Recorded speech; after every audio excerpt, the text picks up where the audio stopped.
नाई की चतुराई।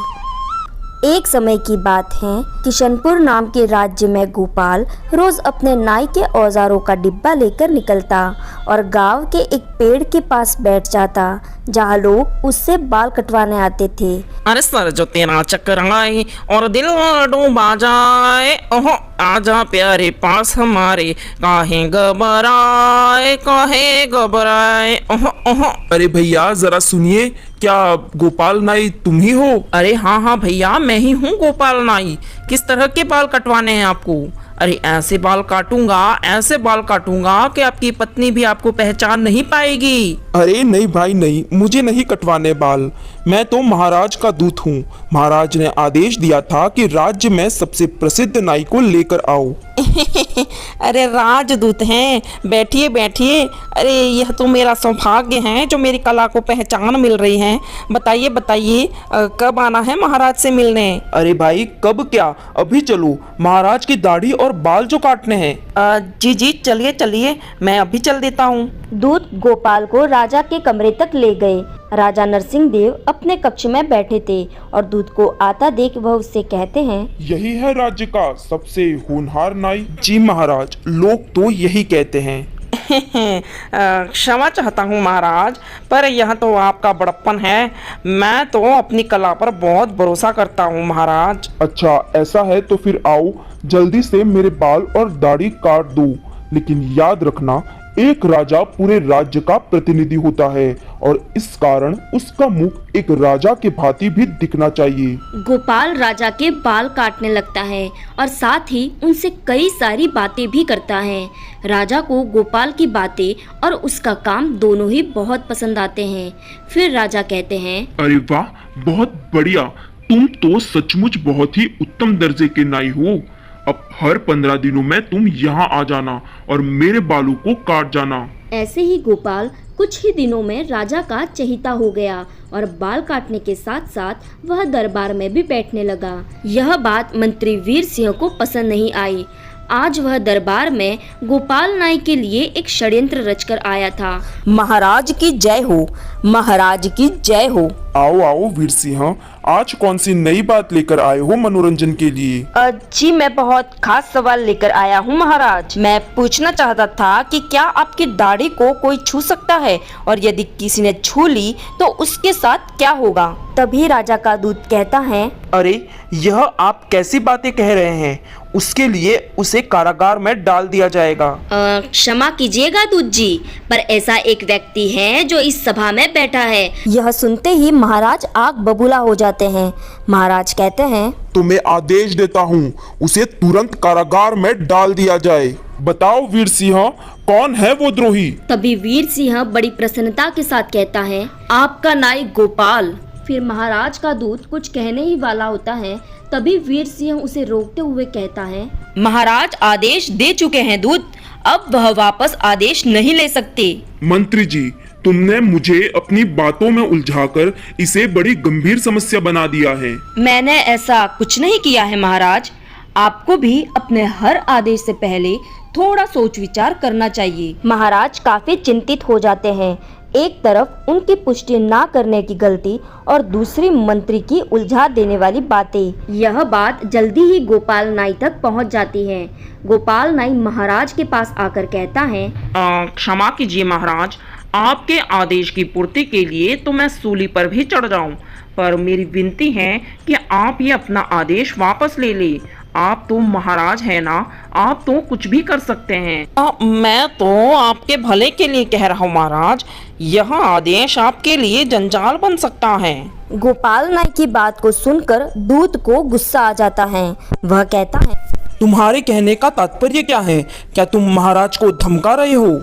नहीं नहीं महाराज, मैं आपके राज्य का एक नागरिक होने के नाते ही न्याय मांगता हूँ, और आप मुझे एक ऐसे कर्म के लिए दंड दे रहे हैं जो मेरा कार्य है। एक नाई होने के नाते मुझे यह काम करना पड़ता है।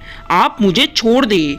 मैं तो बस यह कह रहा हूँ कि और भी लोग हैं जिन्होंने यही अपराध किया है। कौन है वो लोग? नाम बताया जाए। आपके 2 पोते महाराज। हमने देखा है कि कैसे वो आपकी गोदी में चढ़कर आपके बालों और दाढ़ी से खेलते हैं। बहुत चतुर हो नाई, मान गए तुम्हें। तुम चिंता मुक्त हो जाओ, कोई दंड नहीं मिलेगा तुम्हें। मैं तो बस जांच रहा था कि ऐसी स्थिति में तुम क्या करोगे। पर महाराज ये नाई। पर वर कुछ नहीं मंत्री जी, तुम्हारी यह हरकत माफी योग्य नहीं है। मैं तुम्हें आदेश देता हूँ कि 1 महीने तक तुम इस दरबार में एक स्त्री की भांति आओगी। जैसा आप कहे महाराज, क्षमा कीजिएगा। मंत्री को अपने बिना सिर पैर वाले षड्यंत्र के लिए सजा मिलती है और गोपाल नाई की उपमा राजा की आंखों में बढ़ जाती है। पर मंत्री की जलन की आग और तेज दधक उठी। अपने भवन में आकर वह अपने पिता के पास चला गया और फिर अपने पिता से कहता है, पिताजी, मैं उस नाई को छोड़ूंगा नहीं। आप तो पिछले राजा के कार्यकाल में पूर्व मंत्री रह चुके हैं, इसलिए आपको मेरी मदद करनी होगी। वीर सिंह ने पूरी घटना अपने पिता जगमोहन को बता दी। उसके पिता बहुत क्रोधित हुए और बोले, तुम्हें उस नाई की वजह से एक स्त्री के रूप में जाना पड़ा। मेरे पास एक बहुत ही बढ़िया तरकीब है, ध्यान से सुनो। जगमोहन अपनी तरकीब वीर सिंह को बताता है। वीर सिंह की आंखें चमक उठती हैं। देखते ही देखते महीना पूरा हो गया और आज वीर सिंह की सजा के अनुसार उसको साड़ी पहनने का आखिरी दिन था और वह सभा में अपने पिता जगमोहन के साथ आया था। फिर महाराज कहते हैं, आओ मंत्री जी, क्या बात है, आज पूर्व मंत्री जी को भी साथ लेकर आए हो? वो बात दरअसल ऐसी है कि पिताजी की अकस्मात मृत्यु हुई और कुछ पल वह स्वर्ग में रुक गए थे। पिताजी को आपके पूर्वज भी मिले महाराज। वे सभी राजसी जीवन जी रहे थे। खान पान भी वहाँ का बहुत अच्छा था, परंतु वह बहुत दुखी थे। दरअसल महाराज, स्वर्ग में कोई नाई नहीं है और उनकी दाढ़ियाँ जमीन तक पहुँचती है। उन्होंने आपके नाई को स्वर्ग से देखा तो उनकी इच्छा हुई कि आप इस विषय में कुछ करें। अरे पर इसमें हम क्या कर सकते हैं? बिल्कुल कर सकते हैं महाराज। हमें गोपाल नाई को अग्नि देनी होगी और उनका अंतिम संस्कार करना होगा। पर यह तो हत्या हो जाएगी। नहीं महाराज, ऐसा नहीं होगा। आपके पूर्वज जैसे ही बाल कटवा लेंगे वैसे ही वो आपके पास उसे सही सलामत भेज देंगे। ठीक है, अगर ऐसा है तो गोपाल तुम तैयारी करो। अपने बाल काटने के सारे औजारों के पैसे हमसे ले लो और उन्हें कोई भी दुख मत आने देना। गोपाल अचंभित होकर कहता है, जैसी आपकी आज्ञा महाराज, पर मेरी एक विनती है। मुझे इसकी खबर अपने घर वालों को देनी होगी और उनके लिए अनाज की व्यवस्था भी करनी होगी, ताकि जब तक मैं स्वर्ग से ना लौटूं तब तक बिना किसी दिक्कत के और बिना मेरी चिंता के वे सब रह सकें। और इन सब में पूरा 1 महीना लग जाएगा महाराज। यह कहकर गोपाल वहां से चला जाता है। देखते ही देखते महीना भी बीत गया और सब के सब निश्चित किए गए जगह पर पहुंच गए, जहां एक भूसे और लकड़ी का ढेर था। गोपाल महाराज से कहता है, महाराज, अग्नि आप दे दीजिएगा। अब मैं इस भूसे में घुस जाता हूँ। गोपाल भूसे में घुस गया और महाराज ने कुछ ही देर में आग जला दी। पर आश्चर्य की बात यह थी कि किसी की आवाज तक नहीं आई और ऐसा लगा कि मानो सिर्फ भूसा ही जल रहा हो। देखते ही देखते 3 महीने बीत गए पर अब तक नाई नहीं लौटा। राजा को चिंता होने लगी तो उन्होंने मंत्री और उसके पिता जगमोहन को बुलाया। महाराज की दाढ़ी और बाल काफी बढ़ गए थे क्योंकि अब वह किसी और नाई से बाल नहीं कटवा रहे थे। मंत्री और उसके पिता दरबार में पहुंचते हैं और महाराज कहते हैं, अरे यह नाई तो अभी तक नहीं लौटा, अब तक तो उसे लौट आना चाहिए। मुझे लगता है महाराज, उसे स्वर्ग कुछ ज्यादा ही रास आ गया होगा। सभी लोग बातें कर ही रहे थे तभी गोपाल नाई वहां आ पहुंचता है। गोपाल नाई को देखकर जगमोहन और वीर सिंह हक्के बक्के रह गए। फिर महाराज कहते हैं, आओ गोपाल, मुझे तो लगा कि तुम्हारी आस में मैं बूढ़ा ही हो जाऊंगा। क्षमा कीजिएगा महाराज, वो तो आपके पुरखों ने मुझे वहाँ रोक लिया था। अच्छा, क्या हाल है वहाँ के, बताओ गोपाल। बहुत ही बढ़िया है वे महाराज, उत्तम खाना, उत्तम बिस्तर। अब तो मैंने वहाँ सबको बाल काटना भी सिखा दिया है। लेकिन महाराज उनको एक बहुत बड़ी दिक्कत है।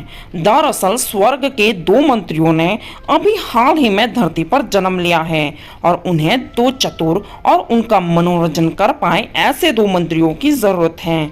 उन्होंने पूर्व मंत्री जगमोहन की बहुत तारीफ की और उन्हें वापस स्वर्ग बुलाया है। और तो और महाराज उन्होंने स्वर्ग से साड़ी पहने हुए वीर सिंह जी को भी देखा तो खूब हंसे।